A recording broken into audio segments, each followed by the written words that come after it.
once upon a time in a world of magic, light, and darkness.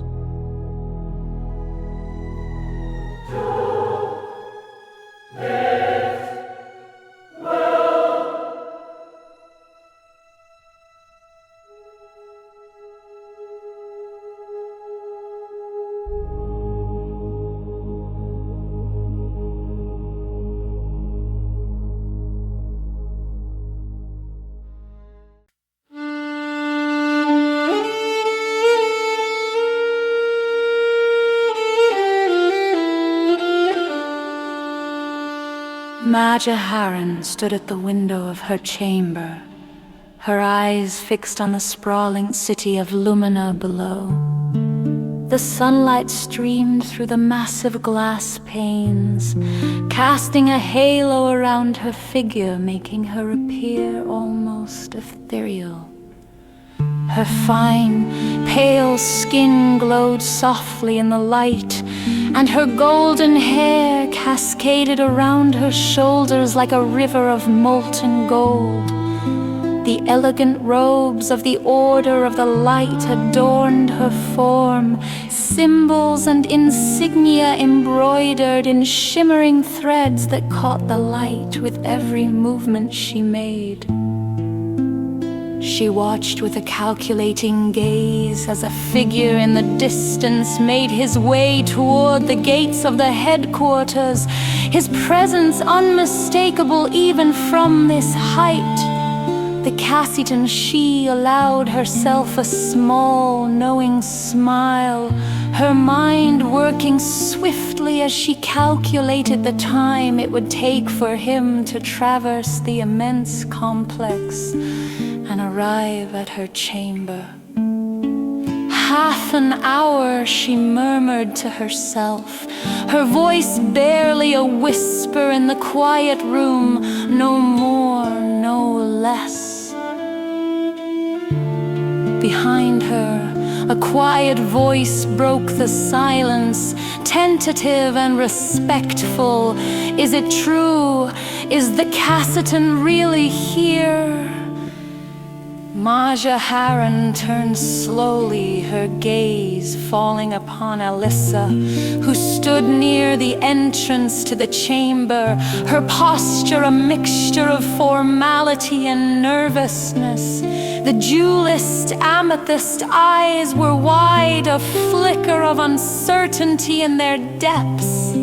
Alyssa's long brown hair was tied back in a complex braid, and her attire, the garb of the Order of the Light, was immaculate, every detail in place as befitted one of her rank.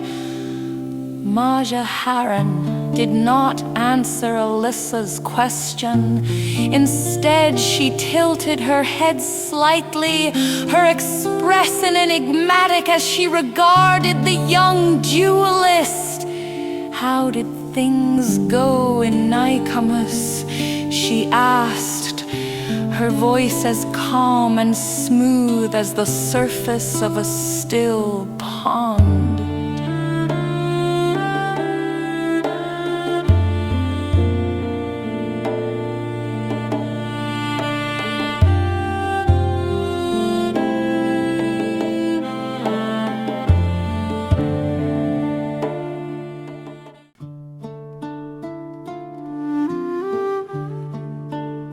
Elyssa straightened, her face flushing slightly as she performed official salutes and greetings, bowing deeply to Maja Haran.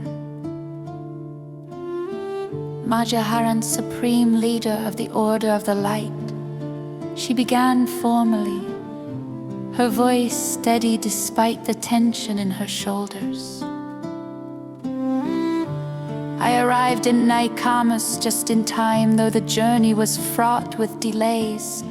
I engaged Slask, the brother of the bandit king, in a duel and cut him down. Her voice faltered slightly as she continued, her gaze dropping to the floor. Then his men attacked. I managed to defeat them and free Prince Taka from his bonds. I tried to perform the last rites for Slask, but he died before I could complete them. She looked up, her eyes filled with remorse. I'm sorry. Maja Haran, I failed to perform up to standard. Maja Haran's expression softened as she watched Elyssa. The weight of the young woman's self-imposed guilt clear in the way her shoulders slumped ever so slightly. With a gentle motion, she beckoned Elyssa to come closer to the window. Elyssa obeyed, stepping forward hesitantly until she stood beside Maja Haran, her gaze flicking nervously between the supreme leader and the view outside. Look out at the world before you, Maja Haran said softly, her voice filled with a quiet intensity. The sky, the forest, the mountains, it appears so peaceful, doesn't it? Elyssa nodded slowly, her eyes following Maja Haran's gaze. The view was indeed breathtaking. The sky was a brilliant shade of blue, the lush gore-ribbed forest a patchwork of greens and yellows stretching out like a living tapestry. In the distance, the hinged mountains rose majestically, their snow-capped peaks glistening in the sunlight, symbols of stability and strength. Yes, Maja Haran, Elyssa replied quietly. It's beautiful. Maja Haran's lips curved into a faint, almost wistful smile. Yes, it is. But beauty can be deceptive, can't it? In the forest, creatures are falling prey to men and to larger beasts. In the mountains, conditions are harsh and unforgiving, claiming the lives of those who are not strong enough to endure. And the sky. Her gaze turned distant, her voice tinged with a sadness that seemed to come from some deep, unspoken place. The sky will turn many colors before it becomes dark and dotted with stars, and tomorrow it may be crimson with the blood that has been spilled during the night. Elyssa felt a shiver run down her spine at Maja Haran's words, her heart tightening with an emotion she couldn't quite name. She glanced at the supreme leader, trying to read the emotions behind those translucent, glass blue eyes that seemed to see right through her.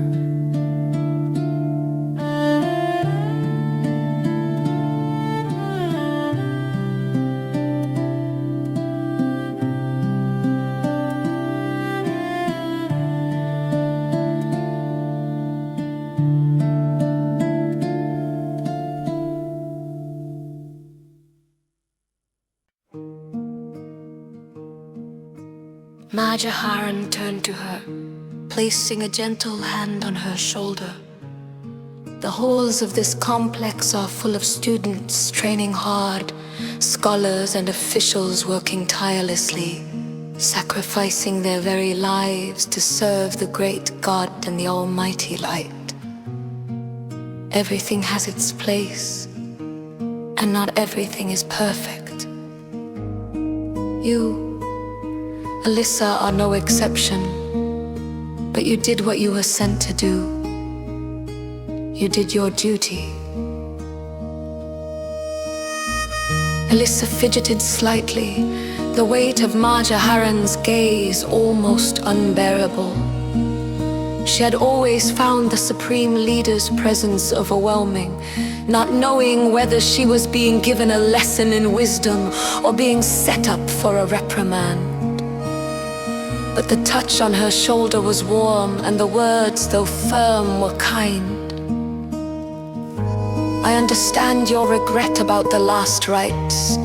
Maja Haran continued, her voice softening. If it burdens your conscience, then commit yourself to studying the rites. Learn them by heart so that you are not bound to the scroll. Your reliance on it shows not a lack of skill, but a lack of faith in yourself. You are the greatest duelist alive on this planet, Elyssa. But even so, you still do not believe fully in yourself. Elyssa's breath hitched at Maja Haran's words, the compliment striking a chord deep within her. She had never thought of herself that way, never dared to see herself as anything but a servant of the light, striving for perfection, but always falling short. I know there are those greater than me, Maja Haran, Elyssa said softly, her voice trembling slightly. I'm not comparing myself to them, but I have high standards for myself. I want to be equal to them. Maja Haran's frown was almost imperceptible, a mere flicker of emotion across her serene face. Even if you were to become equal to the one who haunts your heart and dreams, it would not give you what you seek. The words hit Elyssa like a physical blow, and she bit her lip, forcing herself to remain composed. She had never spoken of it openly, but Maja Haran knew, she always knew. Elyssa nodded, accepting the admonishment with as much grace as she could muster. Thank you, Maja Haran, she whispered, her voice barely audible. I will think about what you have said. Maja Haran looked up suddenly, her gaze turning toward the door, as if sensing someone approaching. She smiled warmly at Elyssa, the tension in the room easing like the passing of a storm. You did well, Elyssa, she said gently. You have nothing to apologize for. Now go and take some time for yourself, and when you see Gonvizol in the hallway, tell him I am ready for him. Elyssa blinked in surprise, taken aback by the sudden change in Maja Haran's demeanor. She bowed deeply. Thank you, Maja Haran, I will. She made the official salutes once more and turned to leave. As she stepped into the hallway, she spotted Gonvizol approaching, his stride purposeful and his expression focused. Elyssa, he greeted her with a nod and a warm smile. I heard about what happened in Naikamos, well done. Elyssa returned his smile politely, but with a touch of confusion in her expression. Thank you, Gonvizol, but how did you know what happened? Gonvizol's eyes twinkled mischievously as he gave a small, enigmatic shrug. I have my ways. Elyssa nodded politely. Maja Haran is ready for you. Gonvizol nodded, his expression becoming serious once more. I won't keep her waiting then. They bowed to each other respectfully, and as Elyssa walked away, her heart began to pound for something that lay ahead in the hallways. She hoped they did, at least.